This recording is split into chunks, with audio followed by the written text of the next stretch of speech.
कैलाश पर रहने वाले भूत भावन महादेव के। आज हम आपको ज्यादा तो नहीं 12 श्रृंगार पर चर्चा करेंगे महाराज। ज्योतिर्लिंग कितने हैं? कितने हैं? राशियां कितनी होती हैं? अगर अधिक मास लौड़ का महीना वर्ष में ना लगे तो फिर कितने महीने होते हैं? हाँ बोलो ना। 12। आज हम भोले बाबा के 12 श्रृंगार बताते हैं आपको। नई बात होगी। 12 श्रृंगार सुनिए, पढ़िए। पहला श्रृंगार मेरे बाबा का, पहला श्रृंगार बाबा का है गंगा। गंगा सिर पर विराजमान रहती है। गंगा का अर्थ होता महाराज शीतलता, जो शीतलता प्रदान करे। गंगा पापम शशीतापम, जो पाप से मुक्त कर दे। कौन से पाप? जो अनजाने में हुए, उन पापों से मुक्ति दिलाए, वो गंगा। पहला श्रृंगार बाबा का गंगा है। गंगा को मस्तक पर रखते हैं। सिर पर ही क्यों रखते हैं? कंठ में रखें, बगल में रख लें, पीठ पर रख लें। सिर पर बाबा गंगा क्यों रखते हैं? बाबा सिर पर इसलिए गंगा रखते हैं कि जीवन में अगर आपको राम को पाना है तो गंगा जैसी पवित्रता रखो अपने सिर पर, तब आप राम को पा पाओगे। इसलिए मस्तक पर गंगा है। दूसरा बाबा का श्रृंगार बड़ा अद्भुत। दूसरा श्रृंगार है चंद्रमा। उल्टा श्रृंगार बताएंगे हम आपको, गंगा से नीचे की तरफ चलेंगे। दूसरा श्रृंगार बाबा का चंद्रमा है। मस्तक पर, भाल पर चंद्रमा। चंद्रमा का अर्थ 2 होते हैं। एक अर्थ कांति का बढ़ाना, तेज का बढ़ाना। दूसरा मन का नियंत्रण। चंद्रमा मन का नियंत्रक देवता है। तो बाबा ने इसको मस्तक पर क्यों धारण किया? मानो मेरा महादेव कहना चाहता हो कि मेरा मन राम के अलावा किसी और में ना रमे, इसलिए मस्तक पर इतना नियंत्रण, मन पर इतना नियंत्रण रखो कि मन हमारा, चित्त हमारा, बुद्धि हमारी सिर्फ राम के चरणों में लगी रहे। इसलिए मस्तक पर, भाल पर चंद्रमा रखा। ये बाबा का दूसरा श्रृंगार बना दो। तीसरा श्रृंगार त्रिशूल। बाबा तीसरा श्रृंगार त्रिशूल का करते हैं। ये आपके श्रृंगार में से ही एक ये है। हाथ में बाबा त्रिशूल लेते हैं। त्रिशूल को लेकर के बाबा झूमते भी हैं। त्रिशूल में 3 आंख होती है, 3 खाम होते हैं त्रिशूल में। 3 ही क्यों होते हैं और किसके कारक हैं? त्रिशूल है सत, रज और तम। सतोगुण, तमोगुण और रजोगुण से परिपूर्ण, अथवा यूं मान के चलो इनसे परे। सतोगुण, रजोगुण, तमोगुण से परे। त्रिशूल जिसमें 3 आंखें होती हैं, ये क्यों है? बोले भैया त्रिशूल की ये जो 3 नोक होती ना, एक एक नोक एक एक ताप को मिटाती, दैहिक, दैविक और भौतिक। त्रिशूल इसमें 3 शिखा, इसमें 3 सूत्र होते हैं। 3 सूत्र कौन कौन से हैं? अगर कोई कहे कि वैज्ञानिक पद्धति में बताओ, ज्ञान की चर्चा तो बहुत हमने सुन ली, तो सुनो साधु। प्रोटॉन, न्यूट्रॉन और इलेक्ट्रॉन, ये तीनों का संवाहक है हमारा त्रिशूल। अगर आप कहो कि नहीं नहीं नहीं, इसमें भी हमें आनंद नहीं आया, कुछ और बताओ, तो साधु यह त्रिशूल उदय, संरक्षण और लय, तीनों का कारक है हमारा त्रिशूल। इसलिए मेरा बाबा त्रिशूल लेकर चलता है। ये तीसरा श्रृंगार। चौथा श्रृंगार सुनिए मेरे महादेव का साहब। बाबा चौथा श्रृंगार त्रिपुंड का करते हैं, वो भी भाल पर। भाल पर त्रिपुंड के श्रृंगार का अर्थ क्या है? तीनों जो त्रिपुंड की रेखाएं, त्रिपुंड में 3 रेखाएं होती हैं। और हमारी कुमति कहती है, हम तो नालायक मूर्ख आदमी हैं, हमारी कुमति कहती है एक भूत बताती है, एक भविष्य बताती है, एक वर्तमान बताती है। इसलिए बाबा त्रिपुंड धारण करते हैं। इसलिए बाबा के भाल पर त्रिपुंड होता है। चौथा के बाद 5वां श्रृंगार सुनिए मेरे महादेव का। गिनते जाना, कितने हो गए? 5वां सुनिए। 5वां बाबा का जो श्रृंगार है स्वरूप में, वो है त्रिनेत्र। वैसे 3 नेत्र सबके होते हैं, अंतर इतना है कि शिव का खुला है, अपना बंद है। दोनों भौहों के मध्य में तीसरा नेत्र सबके अंदर है, पर शिव का नेत्र खुला है। मानो शिव संन्यास और संसार की उपस्थिति एक नेत्र से देखते हैं, इसलिए शिव का खुला हुआ नेत्र है। हम सिर्फ संसार देखते हैं, संन्यास की तरफ नहीं देखते, इसलिए हमारा नेत्र बंद है। ये बाबा का 5वां श्रृंगार हुआ। हाँ, 5वां ही ना, चलो 6वां सुन। डमरू, बाबा डमरू लेकर के चलते हैं। डमरू काहे का प्रतीक है? डमरू है नाद। डमरू से 14 सूत्र निकले, आई और नरन लिख। बाबा की डमरू से 14 सूत्र निकले, और तंत्र की उपस्थिति भी डमरू से ही हुई है। नाद का प्रतीक है डमरू। और मैं निवेदन करूं विद्वानों को, आहत नाद नहीं, अनाहत नाद की प्रादुर्भाव भया है बाबा की डमरू से। आहत नाद नहीं, अनाहत नाद। दिव्य श्रृंगार में 5 हो गए ना, अब कौन सा बचा? 6 हो गए। हम आपको चेक कर रहे थे। इंदौर वाले बहुत चतुर हैं, एक एक्स्ट्रा के चक्कर में हमेशा रहते हैं। वो चाहते भी एक के साथ एक फ्री।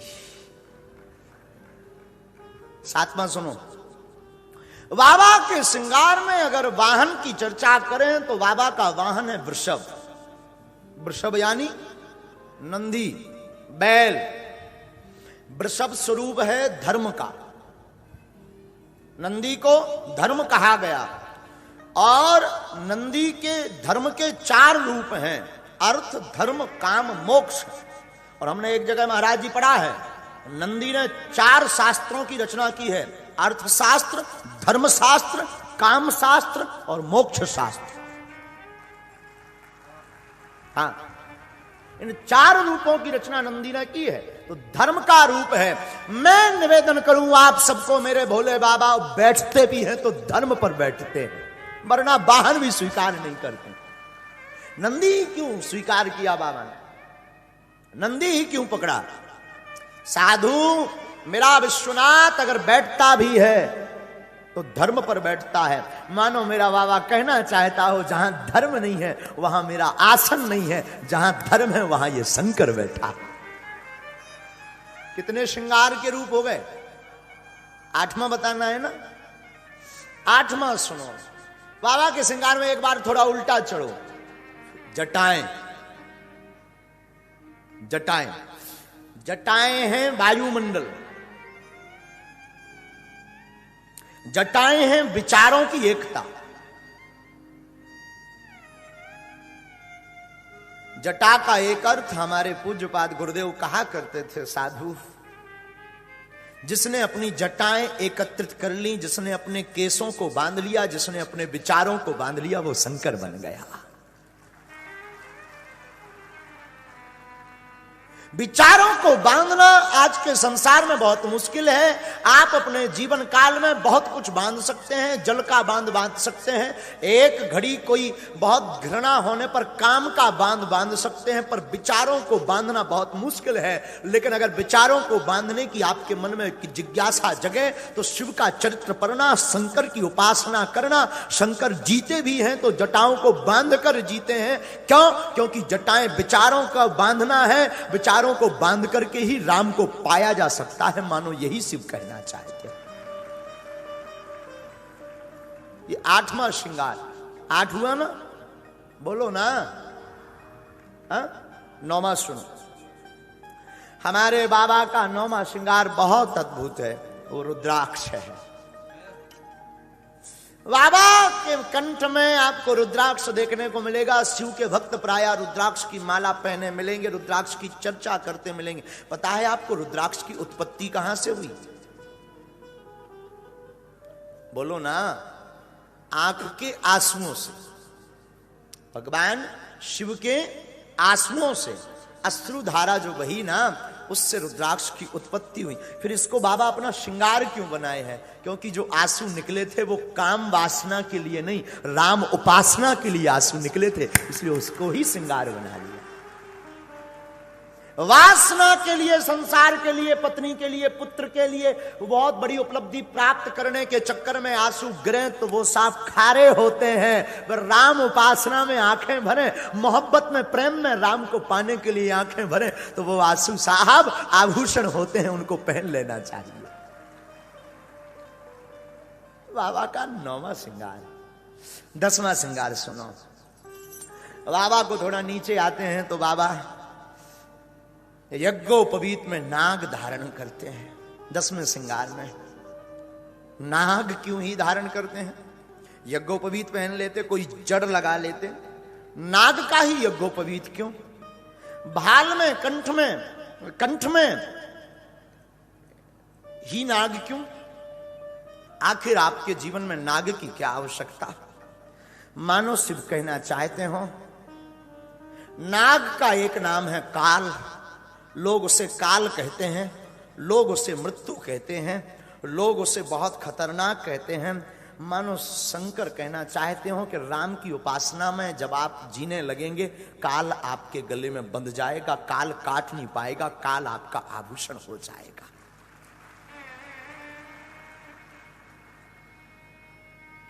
जो नाग को भूषण बना ले, जो काल को आभूषण बना ले, उसी का नाम महाकाल होता है।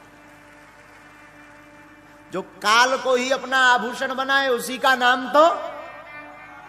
और एक कवि हमसे बहुत ऊंची बात कभी कभी, अकाल मृत्यु वो मरे जो काम करे चंडाल का, काल भी उसका क्या करे जो भक्त हो।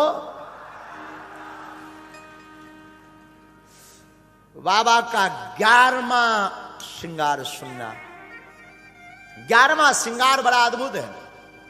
11वां श्रृंगार है भस्म। पूरे शरीर में लपेटते हैं भस्मी। भस्मी ही क्यों धारण करते बाबा? क्या कारण है? भस्मी के पीछे 2 रहस्य हैं। एक तो मोह से मुक्ति का बोध कराती है भस्म। संसार से मोह नष्ट होता, मुक्ति की यात्रा प्रारंभ होती, इसकी बोधक है भस्म। दूसरा हमने सुना, एक बार मुर्दा जा रहा था, मुर्दे के पीछे जाने वाले लोग, प्रायः सनातनी लोग, राम नाम सत्य है बोलते थे, बोलते हैं, बोलते भी हैं। सब चिल्ला रहे थे राम नाम सत्य है, राम नाम सत्य है, राम नाम सत्य है। शंकर जी को लगा कि ये हमारी पार्टी के आदमी हैं। शंकर जी भी पीछे से हो लिए और शंकर जी भी बोलने लगे राम नाम सत्य बोलो, राम नाम। लेकिन फिर क्या, स्मशान घाट तक वो मुर्दा पहुंचा। स्मशान घाट पर वो लोग पहुंचे मुर्दे को लेकर के। शमशान घाट पर मुर्दा रखा नहीं, आग छुई नहीं कि राम नाम सबसे गायब हो गया। लोग अब अपनी अपनी बातें करने लगे। दूसरा पूछने लगा क्यों, तुझे कब पता लगा, ये कब मरा? दूसरा बोलने लगा क्या बताऊं, मैं तो जा रहा था मार्केट, तब तक मेरी घरवाई मुन्नी बाई ने बताया कि फलाने चले गए। अब बताओ, आज तो मार्केट भी बंद हो जाएगा, सब्जी नहीं पहुंचेगी, घर को आफत हो जाएगी। दूसरे ने तो हद कर दी। दूसरा बोला वाह, तू मार्केट की बात कर रहा, मैं तो बिल भरने जा रहा था लाइट का। तब तक पता लगा कि पप्पू के पापा टबक लिए। जब हमने सुना कि पप्पू के पापा टबक गए तो हमने सोचा चलो चला जाए, लकड़ी में जाया जाए। अब चिंता तो यह है कि अगली बार जो प्लांटी लगेगी इसका बाप देने आएगा क्या। तीसरे ने तो और हद कर दी, तुम्हें कैसे पता लगा? बोले मजदूर लगे थे, काम चल रहा था। तब तक किसी ने कहा पप्पू का पापा टपक लिया। फिर क्या, मिस्त्री वहां खड़ा है, हम यहां लकड़ी लिए खड़े हैं। टेंशन तो यह हो रही है कि मिस्त्री की पूरी वेतन बेफिजूली में जाएगी। शंकर जी की आंखों में आंसू आ गए कि वाहिर जमाने कुछ देर पहले कह रहे थे राम नाम सत्य है, अब कोई लुगाई की बात कर रहा। तो कोई बिजली की बात कर रहा, तो कोई दुकान की बात कर रहा। अरे ये तो सब मूर्ख हैं, झूठा अभिनय करते हैं। तब तक मुर्दा जल चुका था। शंकर जी ने सोचा हमारी पार्टी के ये लोग नहीं हैं, ये तो धोखेबाज लोग हैं। हमारी पार्टी का तो वो आदमी है जिसके कारण कुछ क्षण इन्होंने भी राम नाम सत्य कहा।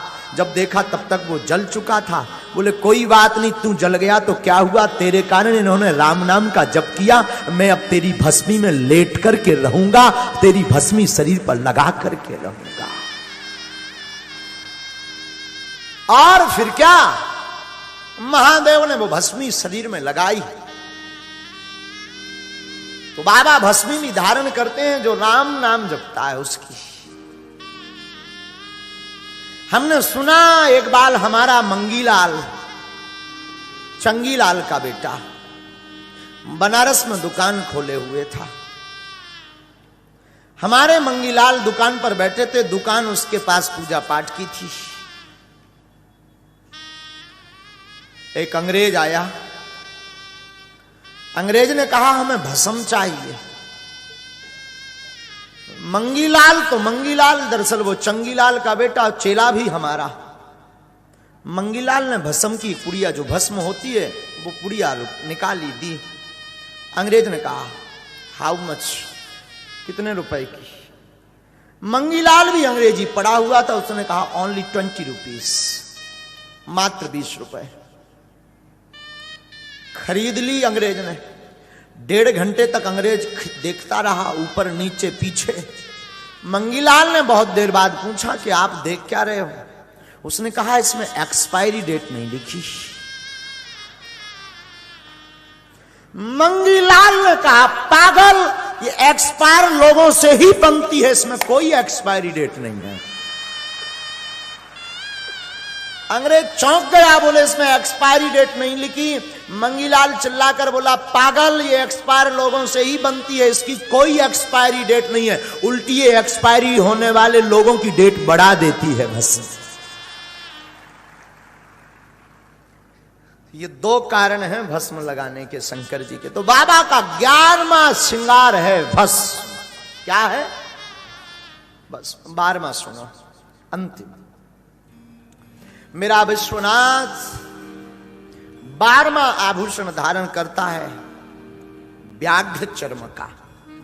एक जगह हमने सुना हस्त चर्म और व्याघ्र चर्म। हस्त चर्म का मतलब हाथी की चर्म, व्याघ्र चर्म का मतलब सिंह की चर्म।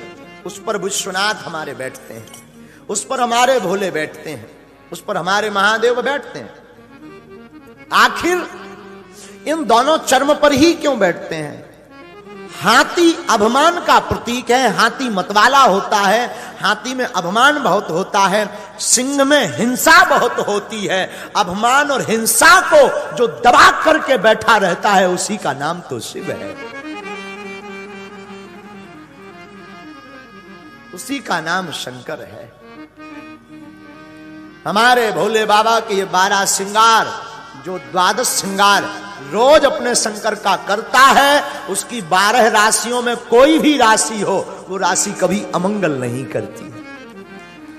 हमारे बाबा के इन 12 श्रृंगारों को जो प्रतिदिन दर्शन करता है, वो 12 महीनों में से किसी भी महीना दुखी नहीं रहते हैं। हमारे बाबा के इन 12 श्रृंगारों को जो प्रतिदिन दर्शन करता है या विश्वनाथ को लगाता है या करता है, हमारी बुद्धि कहती है उसको बार बार जन्म नहीं लेना पड़ता, उसकी जिंदगी में कभी 12 नहीं बजते, उसकी जिंदगी हमेशा मुस्कुराती रहती है, क्योंकि शिव तो प्रसन्न है।